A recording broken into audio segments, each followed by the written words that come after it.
Well, hey there, colleagues. How in the world are you doing? Hope that you're doing good on this fine February day. Oh, it's beautiful when I'm filming this. I hope it's beautiful in the future when you and I watch this and discuss together about time and our relationship to it and how we use it and how it doesn't use us and how do we maximize productivity and efficiency in this deeply human work called education. Those are all the things we're going to get into this week. It sounds like a lot, doesn't it? It is. So we better get started. I'm going to change it up a little bit this week after an entire 1 week with the 3-2-1 protocol. I'm going to just go to one big idea for this week. Let's make it even simpler.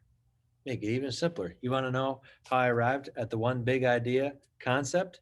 I asked myself, what would this look like if it were even simpler? And this is where I arrived. So let's talk about what that has to do with time. And I want to begin with a special quote. Well, this one's not really a quote. This is more of a concept. It's really old, though. It's from 1955 in The Economist. This British guy named Cyril Northcote Parkinson wrote an article. Most of the article is about like civil service, bureaucracy, something like that. Really, the content is irrelevant because in the first sentence, he nailed it when he wrote, "It is a commonplace observation that work expands so as to fill the time available for its completion." Whew! It's called Parkinson's law, and today it's probably one of the most important mental models that I have for approaching time. And I know many of you do the same exact thing. We all observe this, right?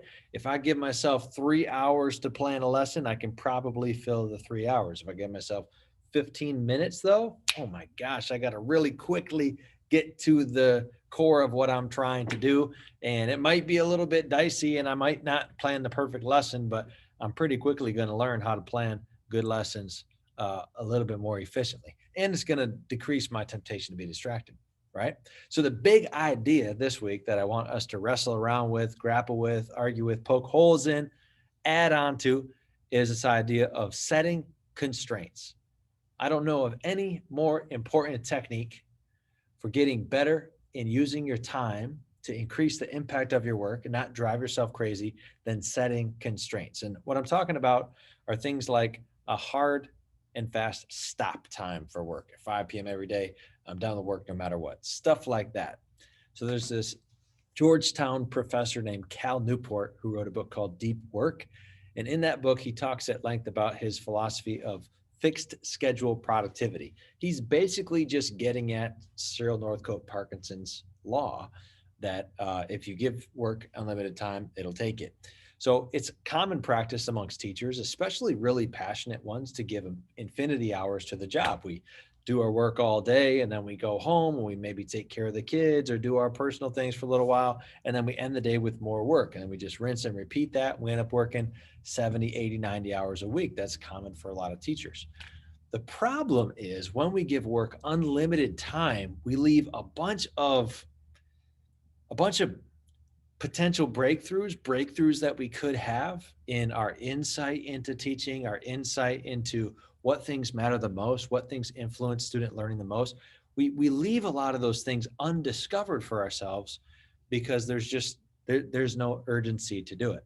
So I always think of this scene in Apollo 13. You all watch that, right? It's such a good movie. Oh my gosh, amazing.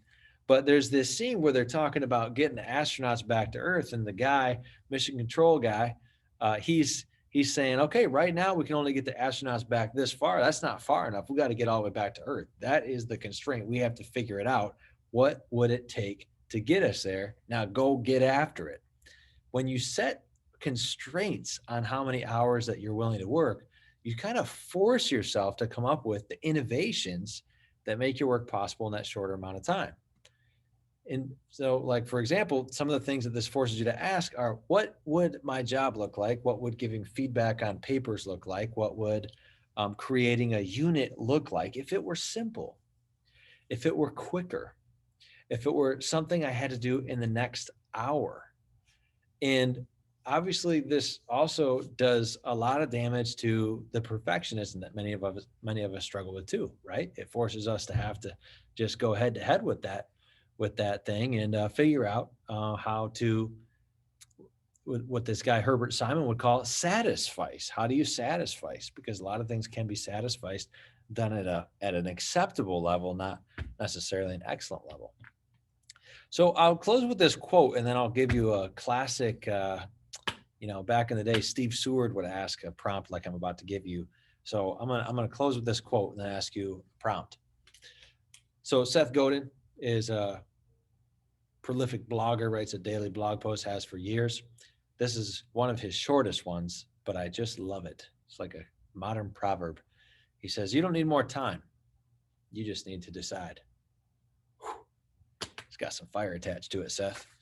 All right. Here's that old school adaptive schools kind of prompt. 3 A's. Pick one and elaborate in the discussion section.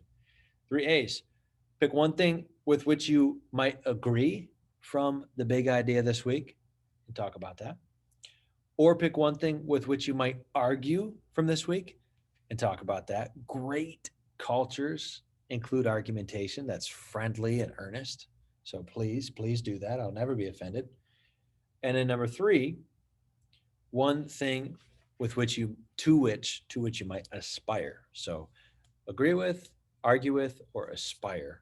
I invite you to discuss along those lines this week, and I can't wait to see what you're thinking. It's good to be on the journey with you, and good to be a Red Hawk.